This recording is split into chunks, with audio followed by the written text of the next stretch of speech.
gentileza, abram as vossas Bíblias, no livro de João, Evangelho de João, capítulo 6. Evangelho de João, capítulo 6.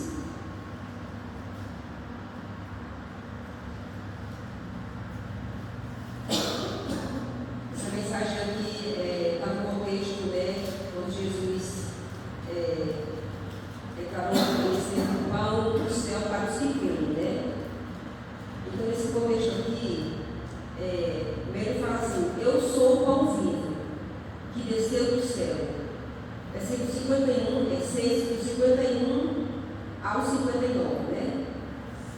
Eu sou o pão vivo que desceu do céu. Se alguém comer desse pão, viverá para sempre. E o pão que eu der é a minha carne, que eu darei pela vida do mundo. Disputavam, pois, os judeus entre si, dizendo: como nos pode dar este a sua carne a comer? Jesus, pois, lhes disse: na verdade vos digo, que se não comerdes a carne do Filho do Homem e não beberdes o seu sangue, não tereis vida em vós mesmos. Quem come a minha carne e bebe o meu sangue tem a vida eterna. Amém. E eu o ressuscitarei no último dia, porque a minha carne verdadeiramente é comida, e o meu sangue verdadeiramente é bebida. Quem come a minha carne e bebe o meu sangue permanece em mim, e eu nele. Assim como o Pai que vive me enviou, e eu vivo pelo Pai, assim quem de mim se alimenta também viverá por mim. Este é o pão que desceu do céu. Não é o caso de nossos pais, que comeram o maná e morreram. Quem comer este pão viverá para sempre. Ele disse essas coisas na sinagoga, ensinando em Cafarnaum. Então, aqui Jesus ele se apresenta como pão vivo, porque existe muitos. A gente se alimenta do pão físico, né? Porque nós dependemos desse pão também fisicamente para podermos funcionar, né?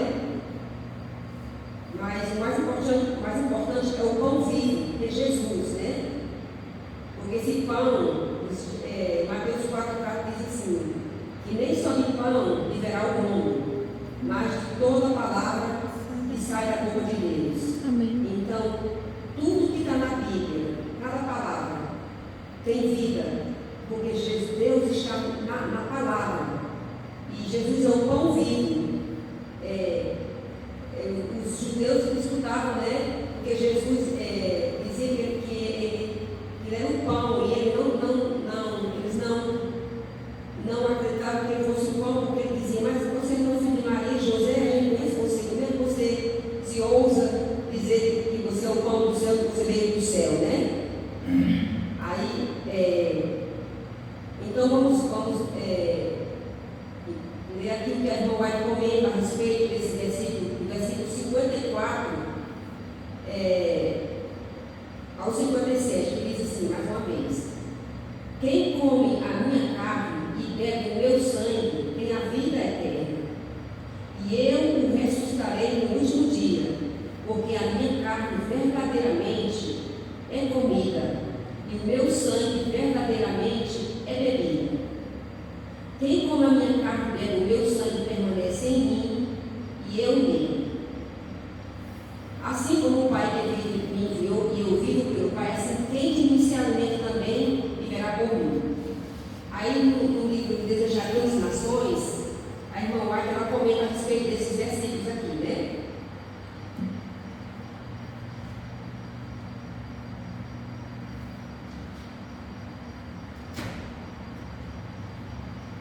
Então, no livro Desejar as Nações,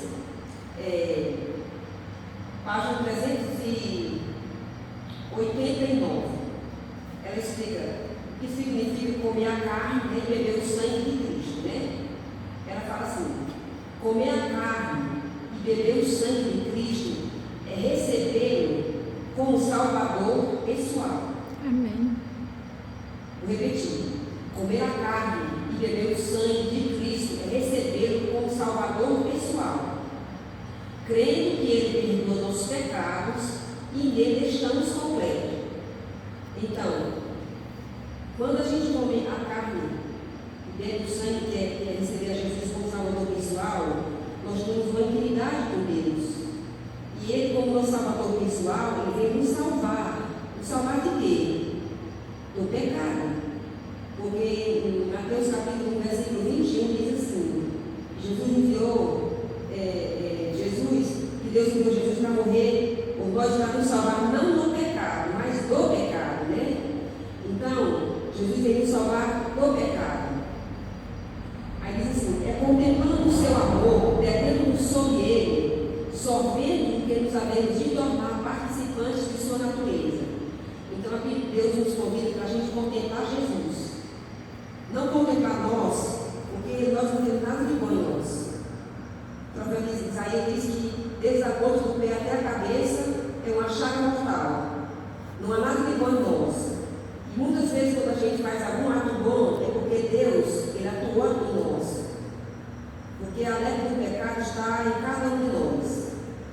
Mas olhando para Jesus, contemplando a Ele, o seu amor, sua bondade, misericórdia, o seu caráter perfeito, que seremos transformados pela contemplação, né?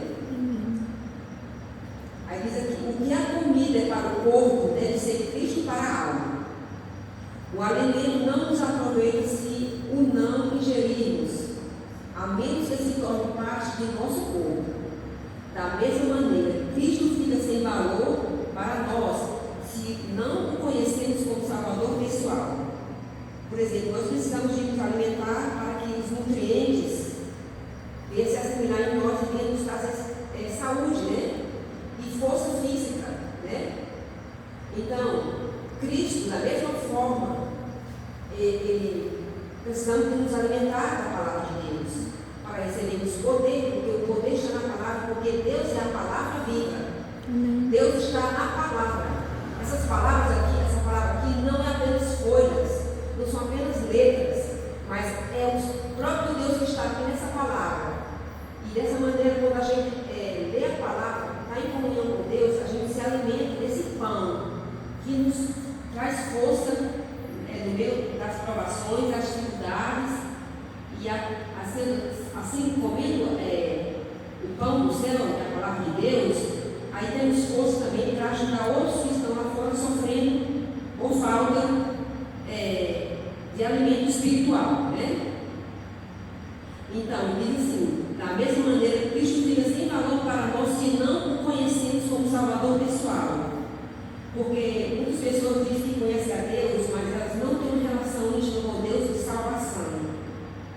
Elas têm os problemas delas e elas vão a Jesus, mas elas não encontram ainda, não têm assim uma experiência viva nas coisas de Deus. Porque quando temos uma experiência viva nas coisas de Deus, então acontece uma transformação em nós. Nosso caráter é moldado à semelhança de Cristo. Então, nosso estilo de vida ele muda completamente. Como a gente pensa, como a gente age, como a gente come, como a gente se veste, aquilo que eu ouço, com quem eu ando. E nós nos tornamos luz nesse mundo que vivemos aqui. Amém. Então, Jesus ele quer ser o nosso Salvador pessoal. Então, é muito importante que a gente tenha essa comunhão com Deus. E é importante a gente buscar tempo de qualidade para estar com o Senhor. E outra coisa, por exemplo, eu observo que quando eu me acordo de madrugada para buscar o Senhor, a experiência é outra do que quando eu deixo para buscar mais tarde. Porque naquele momento ali, você está só você, é só com Deus, não tem ninguém, né, incomodando. E eu realmente vejo que é uma bênção maravilhosa, né? Buscar o Senhor de madrugada, né? E, por exemplo, nosso corpo, normalmente a gente se sente bem fisicamente, a gente tem que comer no mínimo 3 vezes por dia, né? Eu no momento estou comendo só 2 vezes, mas normalmente às vezes eu como 3 vezes, né? Para se sentirem fortes fisicamente, né?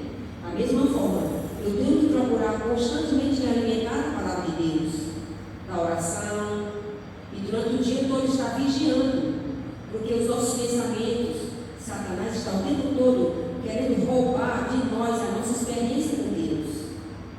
E ele está sempre trazendo pensamentos maus, coisas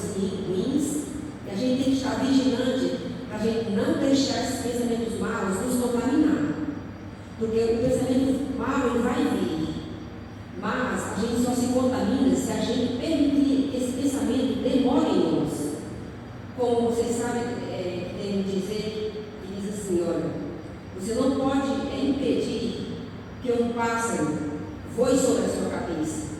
É impossível, né? Mas você pode impedir que ele faça um ninho, né? Podemos impedir que ele faça um ninho. Da mesma forma, né? Nós temos uma luta tremenda, né? Porque Satanás tem o domínio da nossa mente e Deus também tem o domínio. Então aí temos que vigiar, porque Jesus diz vigiar e orar. Porque o espírito, na verdade, está preparado, mas a carne é fraca, né? Aí continuando aqui, diz assim, precisamos alimentar-nos dele, recebê-lo no coração, de modo que a sua vida se torne nossa vida. Seu amor, sua graça devem ser assimilados. Mesmo essas figuras, porém, deixam de apresentar o privilégio da relação do crente para com Cristo. Jesus diz, assim como o Pai que vive me enviou, e eu vivo pelo Pai, assim quem de mim se alimenta, também viverá por mim. Então, a importância, é muito importante a gente se alimentar para a gente viver em Cristo, porque Jesus disse que sem mim nada podeis fazer. Ele disse, eu sou a videira, vocês são os ramos. Como os ramos não podem dar fruto por si mesmos, estando separados da videira, assim também sois vós. Porque sem mim nada podeis fazer. Amém. Como o Filho de Deus vivia pela fé no Pai, assim devemos nós viver pela fé em Cristo, né? Tão plenamente estava Cristo submetido à vontade de Deus, que unicamente o Pai aparecia em sua vida. Então, aqui você vê que Jesus ele estava em constante submissão ao Pai.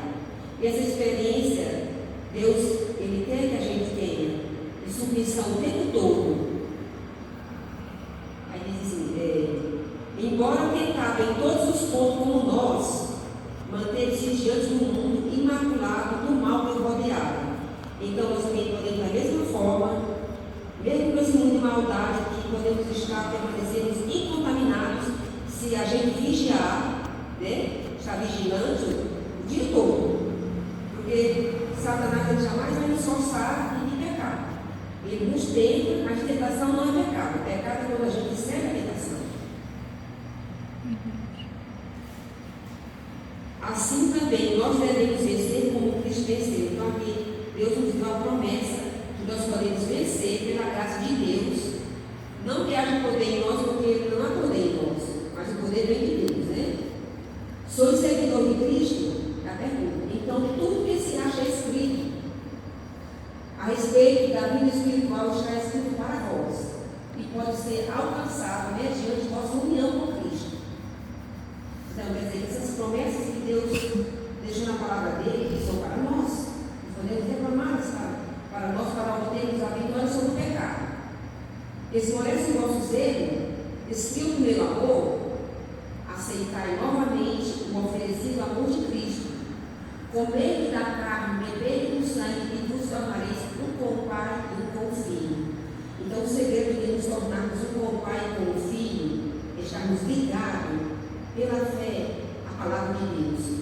Porque quando estamos ligados a Deus, o próprio Deus, ele habita em nós e ele quer viver em nós. Amém. Aí diz assim, os incrédulos judeus recusavam mesmo nas palavras do Salvador qualquer significação que não fosse mais literal. Pela lei cerimonial, era proibido de provar sangue, e deram agora a linguagem de Cristo no sentido de um sacrilégio. O sacrilégio é um desrespeito, né? Disputando entre si sobre suas expressões. Muitos mesmo dos discípulos disseram, duro é este discurso, quem pode ouvir? Quer dizer, os discípulos também não entendiam. Muitas vezes nós também não entendemos, né? A história se repete. O Salvador respondeu-lhes, isso vos escandaliza? Que seria, pois, se viesse o Filho do Homem para onde primeiro estava? O Espírito é o que vivifica, a carne para nada aproveita. As palavras que eu vos disse são Espírito e são vida. Então a palavra de Deus é viva, viva e eficaz. Tem o poder de nos transformar. Essa parte é muito importante que eu vou ler agora. A vida de Cristo, que dá vida ao mundo, acha-se em sua palavra. Onde é que se acha a vida de Cristo? Em sua palavra. Era por sua palavra que Cristo curava a moléstia e expulsava os demônios. Então Jesus apenas falava uma palavra. Tudo está ligado à palavra de Deus. Porque quando no princípio Deus criou os céus e a terra, Ele falou, e haja luz e houve luz pela palavra. Quando Jesus expulsava os demônios, como a gente viu aqui, era pela palavra.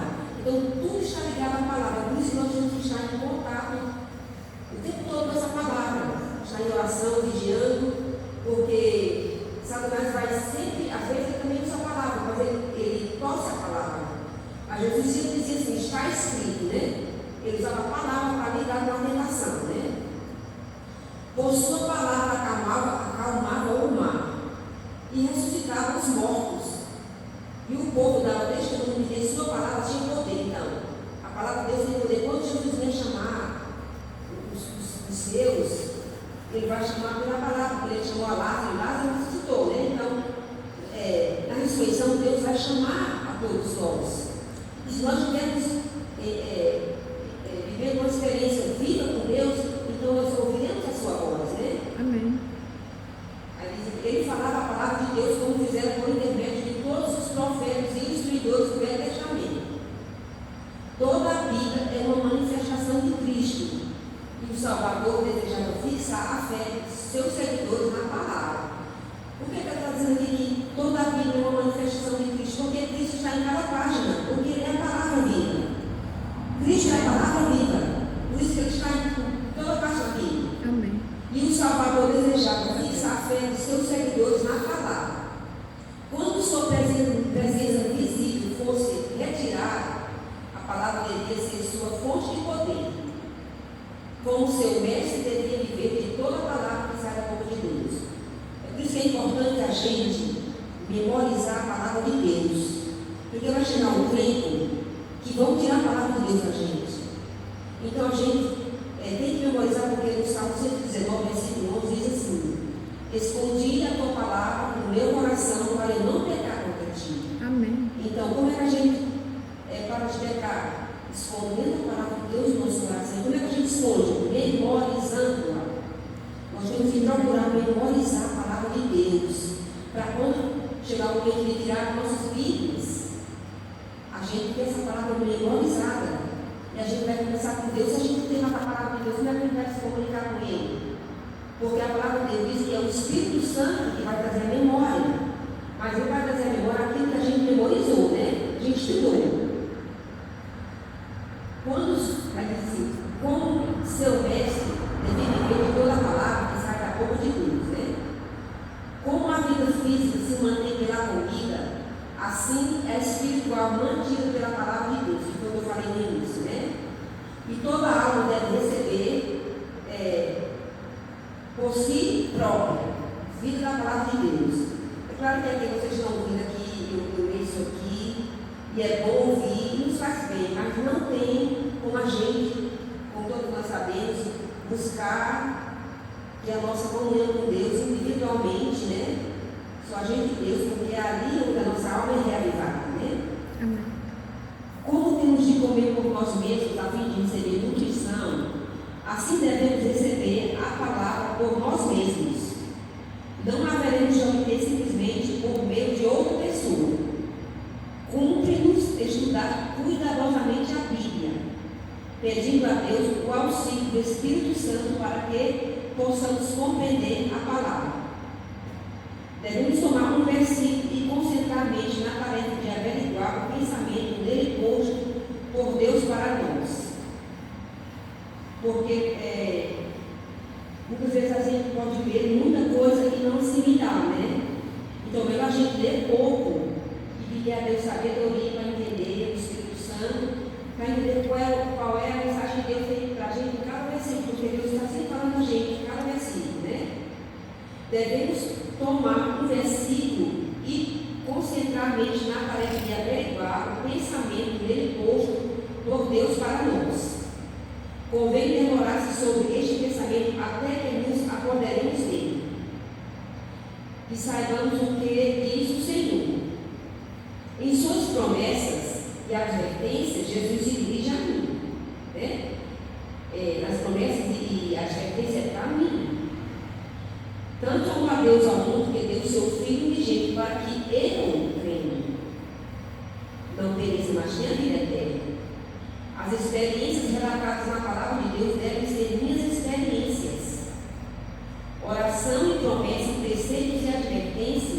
pertence a mim. Como o apóstolo Paulo falou, né? Já estou crucificado com Cristo, e vivo não mais eu, mas Cristo vive em mim.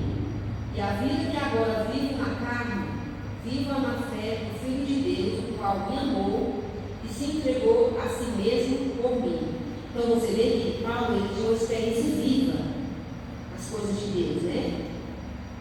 Então ele disse que estava crucificado, né? Então nós precisamos também deixar que o nosso eu seja crucificado, para termos essa experiência de salvação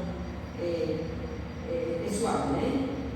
À medida que a fé assim recebe e assimila os princípios da verdade, tornam-se eles parte do próprio ser e a força motriz da vida.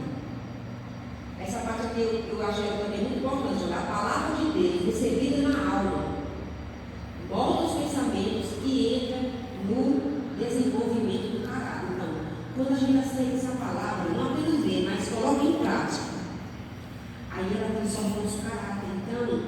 Então a mudança ela vem espontaneamente. É consequência da nossa entrega a Deus e da nossa submissão, né? E de deixarmos ligados à videira verdadeira, que é Cristo. Olhando-se para Jesus com os olhos da fé, seremos fortalecidos. Então, a gente olha sempre para Jesus. Porque se nós cairmos, nós temos que ir a Deus, né? A Jesus, e confessar os nossos pecados e abandonar, porque Deus prometeu nos perdoar. Mas Deus não quer que a gente viva no pecado. Porque ninguém vai ser salvo do pecado, mas do pecado.